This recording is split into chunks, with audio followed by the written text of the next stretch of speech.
नांदेड़ शहर में कथित तौर पर लड़कियों के लापता होने के मुद्दे पर राजनीतिक माहौल गर्मा गया। वंचित बहुजन अघाड़ी के नेता अविनाश भौसीकर ने इस मामले को लेकर विधायक और सांसदों पर तीखा हमला बोला। भौसीकर ने मीडिया से बात करते हुए कहा, अगर नांदेड़ में 300 लड़कियां गायब होने जैसी घटनाएं सामने आ रही है तो ये बेहद गंभीर मामला है। ऐसे में जनप्रतिनिधि आखिर क्या कर रहे हैं? जनता की सुरक्षा की जिम्मेदारी जिन पर है वही अगर निष्क्रिय रहे तो ये शर्मनाक है। काय सांगणार की काल शिवसेनेचे आणि भाजप शिवसेनेच्या एक 2-3 कार्यकर्त्यांनी मिळून एक आंदोलन केलं सर फारुक अहमद साहेबाबद्दल काय सांगाल त्याच्याबद्दल? काय मुळामध्ये फारुक अहमद साहेब तर आमच्या पक्षाचे नेते आहेत, हे महत्वाचं आहे. मुळामध्ये हेमंत पाटलाला राहिलं नाही काही काम आणि या नांदेड मधल्या उत्तर दक्षिणच्या दोन्ही आमदारांना पण राहिलं नाही काही काम. काही शहराचा विकासाचा पत्ता नाही कुठल्या ह्याच्यामध्ये यांना नाही. अशोक चव्हाण यांना काळ कुत्रे यांना विचारायला तयार नाही. हे बळजबरी बिनशर्ट यांनी पाठिंबा दिलेला आहे. यांना कोणी इथं जिल्ह्यामध्ये विचारायला तयार नाही. म्हणून हिंदू मुस्लिम करण्याचं नाटक त्यांचं सगळं चालू आहे. कुठल्याही जिल्ह्यामध्ये फारुक अहमद यांनी प्रश्न उपस्थित केले, त्याच्यामध्ये काय चूक आहे? जर जिल्ह्यातल्या 200-300 हिंदू मुली जर गायब असतील तर याला जिम्मेदार कोण आहे? इथले सत्ताधारीच लोक आहेत ना. आम्ही बोलतो ना तुझ्याकडे, आमचे पुतळे जाणार तू. म्हणजे फारुक अहमद एक मुस्लिम समाजाचं नेतृत्व आहे म्हणून तुम्ही हिंदू मुस्लिम करायसाठी परत आमच्या नेतृत्वाला टार्गेट करता काय?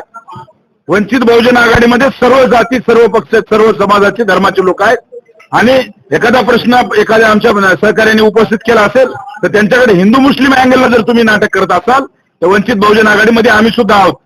का आमचे सुद्धा पुतळे जाळा, ते सगळे पुतळे जाळण्याचे नाटकं असले ते चिल्लर चाळे केल्याने काही फरक पडत नाही. आम्ही सगळे खंबीरपणे, आम्ही सगळा पक्ष एक आहे, फारुक अहमद यांच्या पाठीशी आहोत. ते जे काही तुम्ही ड्रामा केले त्याचे उत्तर द्या ना तुम्ही. अगोदर काय का मुली गायब आहेत त्याचं उत्तर फारुक अहमदने उपस्थित केलं, त्याचं उत्तर काय देणार तुम्ही? म्हणजे तुम्ही नपुसक आहात, तुम्ही शेंड आहात. तुमच्या समोर जर 300 मुली जर कोणी इथून अपहरण करत असेल तर तुम्ही काय झक मारली तिथं? तुम्ही काय केलं?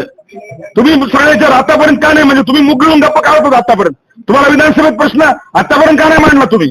या सगळ्या मुद्द्यावर तुम्ही जनतेला उत्तर द्या आणि आम्ही उद्या या खरंच आम्ही पण चौकशी करणार आहोत किती मुली आहेत आणि आम्ही इथल्या जे काही एनडीए आघाडीतले पक्ष आहेत, या आमदार खासदार या जिल्ह्यामध्ये यांच्या घरावर आंदोलन करू की आमच्या हिंदू मुली कोण गायब झाल्या त्याचा जिम्मेदार कोण आहे?